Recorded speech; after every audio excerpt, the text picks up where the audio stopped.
You are now listening to Handsome Reads.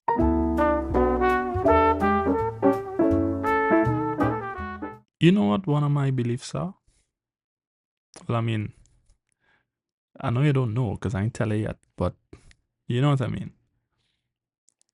I believe that not until you recognize that you are the cause and the world around you the effect, that you would be able to make any improvements to your current situation.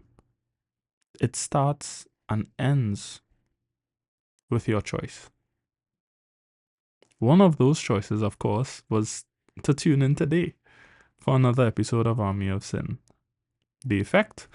Well, the delivery of one more interesting layer and building block of the Army of Sin world. Today's episode, titled Pretty No More, is set in Marseille, France. Do enjoy. They caught the last flight into Marseille that night, the others having gone ahead on separate flights, splitting up in an effort to avoid the paparazzi. Evangeline kept her head down, hair still photoshoot ready, with two plaits beneath her wide-brimmed hat as she reached for her suitcase from baggage claim. Beside her, Mona hummed in tune to the song piping through one ear, the ear closest to her best friend free of her headset as she too reached for her bag. "How you feel?" Mona asked over the throng of passengers also attempting to retrieve their respective bags. "Girl?" "Tired no ass," Evangeline replied as the pair of them rolled their suitcases, leaving the ensuing chaos behind. They had the option of waiting in the airport for the next available flight out, or overnighting at a hotel to catch one of the midday flights out of the country. "Where's the old man?" Evangeline asked, scanning the crowd standing on the other side of the glass sliding doors. "Strange," Mona agreed, before giving a soft whistle of appreciation. "That has my name on it, though. Now is not the time." "No, literally, my name is on his sign," Mona replied, pulling her friend along. "I don't like this one bit," Evangeline said through the side of her mouth as the gentleman walked up to them. He was dressed in an outfit similar to their driver's, a broad, friendly smile on his face. That was as far as his pleasant appeal went, however, the light of his smile not quite reaching his grey eyes. "Bonjour, mademoiselles. My name is Jean-Philippe, and I will be your driver this evening." "Good evening, handsome," Mona greeted, her eyes sweeping from head to toe before settling on the dull grey of his eyes. "Good evening," Evangeline answered evenly. "What happened to the old man?" she asked. "Food poisoning, I'm afraid," their new driver answered, clutching a hand to his stomach in sympathy. "I only escaped because today is the day that I fast." "Are you a Muslim?" Evangeline asked, interest piqued at this stranger whose face bore no hair. "Afraid not, mademoiselle. Otherwise, I would be trying to make you my second wife at this very moment." He moved his hand to cover his hat, the light catching on his wedding band. "Alas, I am but your driver, come to whisk you away." The tension uncoiled from within the pit of her stomach as Mona laughed at his antics. "Look, E, we've got a charmer on our hands." "Must be something in the air," Evangeline replied, lips twitching as she rolled her suitcase behind her, following their new chauffeur. They exited the airport and onto the highway that led back to the city without a hitch, as Evangeline made a note of their driver's confidence behind the wheel.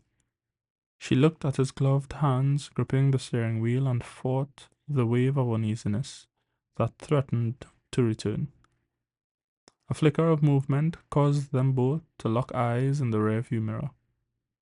Winking at her, he held up two fingers in an offering of peace before pressing the switch that carried up the tinted partition between driver and guest. Rolling her eyes, Evangeline spared a glance at Mona, resisting the urge to strike up a conversation at the sight of the creased brow and fingertips that flew across the keypad of her device. Ignoring the soft growl of her stomach, Evangeline tilted her head back and closed her eyes as she quieted her inner voice with promises of food within the next 20 minutes.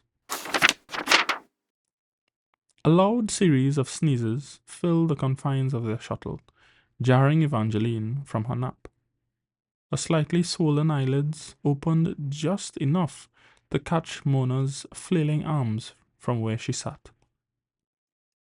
Mona's face was a mask of panic as she continued to beat at her throat and chest in an effort to free her clogged airway.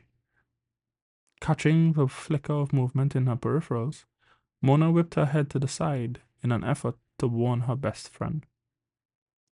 Too late. Horror and unconsciousness began to flood her mind as she saw Evangeline open her mouth to ask, only to find herself in the clutches of whatever foreign agent hung in the air. The pads of her fingertips tingled as she lost her battle to remain alert. Evangeline pounded against the tinted glass at the sight of Mona going limp against her seat. The outline of the driver's face remained facing forward, as if he hadn't heard a thing. Balling her fist as she fought to scream past the cloying sensation at the back of her throat, she smashed it against the thick glass. Nothing but the fine bones in her hand gave way. The driver pulled into the underground parking facility and to the pair of cars that awaited his arrival. The trio waiting on him leapt into action the second the car came to a halt, their faces shrouded by respective respirators as they yanked open the door to the rear of the vehicle.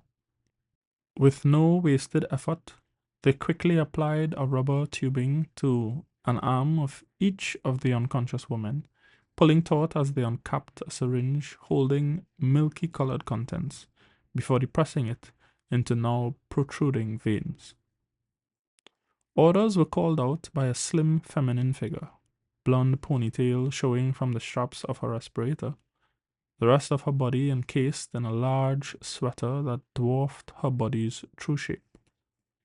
Restraints were soon to be placed on their hands and feet as a snap of duct tape filled the empty parking lot as it was applied to already silent mouths.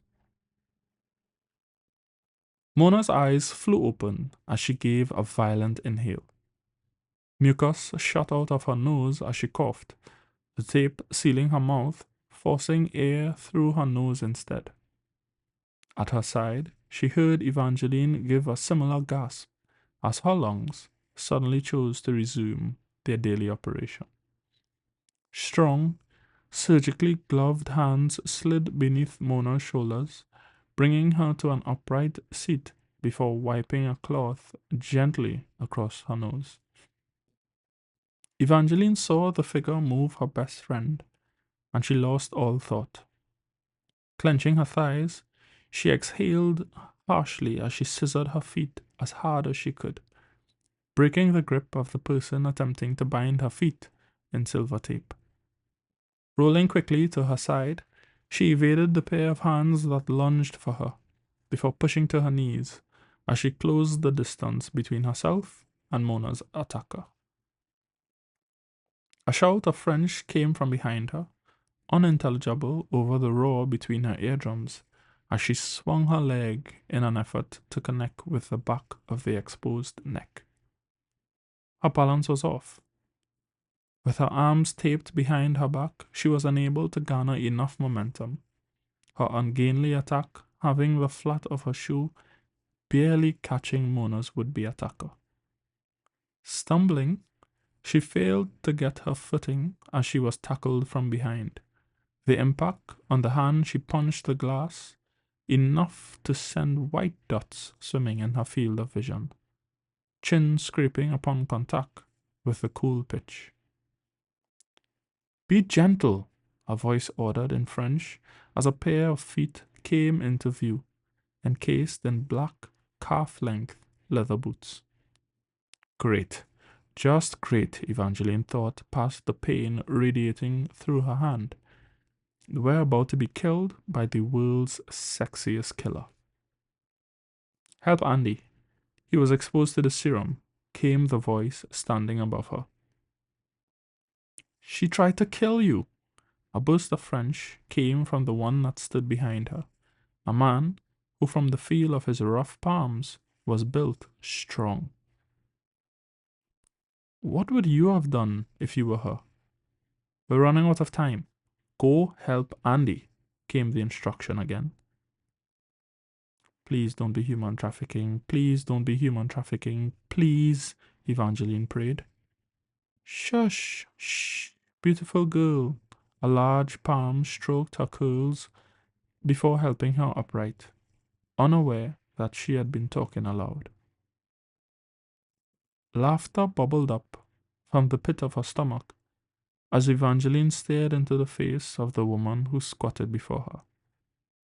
This woman was in fact no woman at all, but a man dressed in drag, the protruding Adam's apple and heavy jaw a dead giveaway. Something in the man's face changed as he gave an indiscernible nod above her head, warning her to danger a fraction too late as something pricked deep into her skin. Darkness yawned wide as she fell forward into her captor's arms. Her last thought only that this not be human trafficking. To